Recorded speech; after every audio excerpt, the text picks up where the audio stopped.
ನಮಸ್ಕಾರ. ಅರಿಯಿತು ಮನವು ಸಂಚಿಕೆಗೆ ಸ್ವಾಗತ.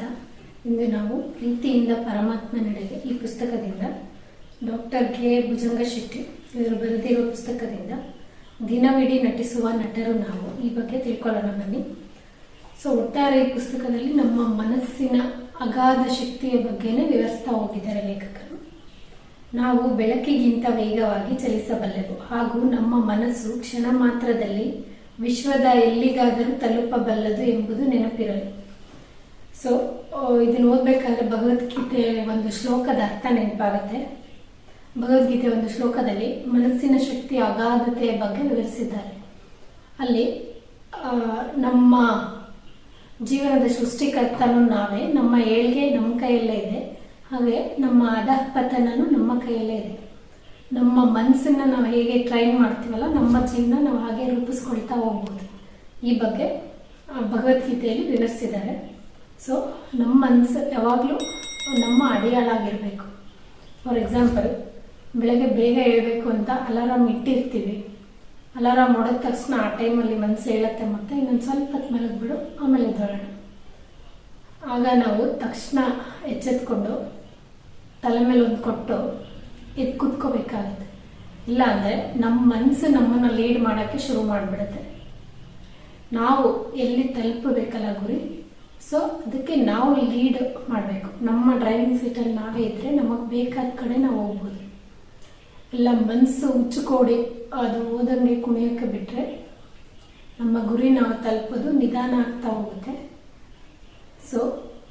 ನನ್ನ ಮನಸ್ಸು ನನ್ನ ಏಳಿಗೆಗೆ, ಉನ್ನತಿಗೆ ಪೂರಕವಾಗಿರುವಂತೆ ನಾವು ಅದನ್ನು ಟ್ರೈನ್ ಮಾಡ್ಕೊಂಡಿರ್ಬೇಕು. ಒಂದ್ಸರಿ ನಮಗೆ ಆ ಹ್ಯಾಬಿಟ್ ಸೆಟ್ ಆಯಿತು, ನಮ್ಮ ಮನಸ್ಸು ನಮ್ಮ ಹತೋಟಿಗೆ, ನಿಯಂತ್ರಣಕ್ಕೆ ಸಿಕ್ತು ಅಂದರೆ ನಾವು ಹಾಕ್ಕೊಂಡಿರೋ ಗುರಿಗಳ ಮೇಲೆ ಕೆಲಸ ಮಾಡೋದು ಸುಲಭ ಆಗ್ತಾ ಹೋಗುತ್ತೆ.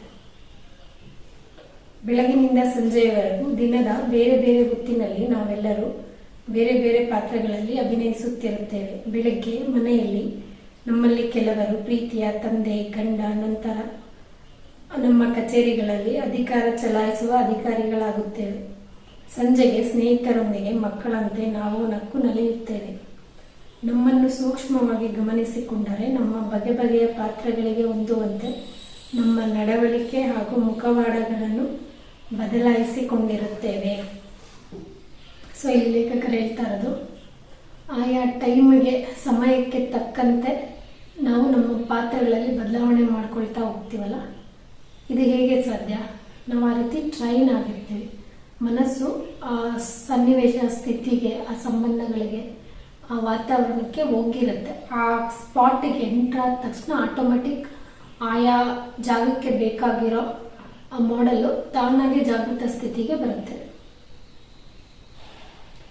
ನಿಜದಲ್ಲಿ ನಾವು ಯಾರೆಂಬುದನ್ನು ಅರಿಯದೆ ಇರುವವರೆಗೆ ಯಾವುದಾದರೊಂದು ಮುಖವಾಡದ ಹಿಂದೆ ಅವಿತಿರುತ್ತೇವೆ.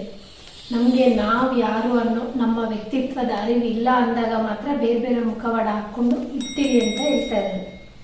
ನಾಟಕ ಮುಗಿದ ಮೇಲೆ ನಾವೆಲ್ಲರೂ ಒಂದೇ ಸಮಾನರಾಗಿರುತ್ತೇವೆ. ನಾವು ನಮ್ಮ ಪಾತ್ರ ನಿರ್ವಹಿಸುವಾಗ ನೋಯಿಸಿರಬಹುದಾದ ಎಲ್ಲರನ್ನೂ ಮನಸ್ಸಿನಲ್ಲೇ ಕ್ಷಮೆ ಕೋರಬೇಕು ಮತ್ತು ತಮ್ಮ ಪಾತ್ರ ನಿರ್ವಹಣೆಯ ಸಂದರ್ಭದಲ್ಲಿ ನಮ್ಮನ್ನು ನೋಯಿಸಿರಬಹುದಾದ ಇತರರನ್ನು ಕ್ಷಮಿಸಬೇಕು. ಈ ಹಿಂದೆನೂ ತಿಳ್ಕೊಂಡಿದ್ವಲ್ಲ, ಕ್ಷಮೆ ಯಾಕೆ ಮುಖ್ಯ ಆಗುತ್ತೆ? ನಮ್ಮನ್ನು ನಾವು ಪ್ರೀತಿಸ್ಕೊಳ್ಳೋದಕ್ಕೆ, ನಮ್ಮ ಪ್ರೀತಿನ ಬೇರೆಯವರಿಗೆ ಹಂಚೋದಕ್ಕೆ ನಮ್ಮ ಮನಸ್ಸು ನಿಷ್ಕಲ್ಮಶವಾಗಿದ್ದಷ್ಟು ಇದು ನಮಗೆ ಸಾಧ್ಯ ಆಗ್ತಾ ಹೋಗುತ್ತೆ. ನಾವು ಇನ್ನೊಬ್ಬರೊಂದಿಗೆ ಇರುವ ಪ್ರತಿ ಸಂದರ್ಭದಲ್ಲಿಯೂ ಆ ವ್ಯಕ್ತಿಯೊಂದಿಗೆ ನಾವಿರುವ ಕ್ಷಣ ಇದೇ ಕೊನೆಯದು ಎಂದು ಊಹಿಸಿಕೊಳ್ಳಿ ಮತ್ತು ಆಗ ನಮ್ಮ ನಡವಳಿಕೆಯಲ್ಲಾಗುವ ಬದಲಾವಣೆಗಳನ್ನು ಗಮನಿಸಿ. ಪ್ರತಿಯೊಬ್ಬರೂ ನಮ್ಮದೇ ಆತ್ಮದ ವಿಸ್ತರಣೆ ಎಂಬುದನ್ನು ಗುರುತಿಸಿ ಸ್ವೀಕರಿಸಿದಾಗ ಪ್ರಕೃತಿಯ ಬಲಗಳು ನಮ್ಮ ಪರವಾಗಿಯೇ ಕಾರ್ಯನಿರ್ವಹಿಸಲು ಮೊದಲಾಗುತ್ತವೆ.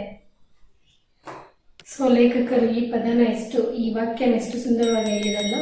ನಾವು ಬದುಕ್ತಾ ಇರೋ ಈ ಕ್ಷಣನೇ ಕೊನೆ ಕ್ಷಣ ಅಂದ್ಕೊಂಡು ಸುಖದಿಂದ ಸಮೃದ್ಧಿಯಾಗಿ ಜೀವಿಸಿ ನಿಮ್ಮ 100% ಆಯಾ ಸನ್ನಿವೇಶಕ್ಕೆ ತಕ್ಕಂತೆ, ಸಂಬಂಧಕ್ಕೆ ತಕ್ಕಂತೆ ನಿಮ್ಮ ಎನರ್ಜಿನ ಕೊಡಿ. ಧನ್ಯವಾದಗಳು.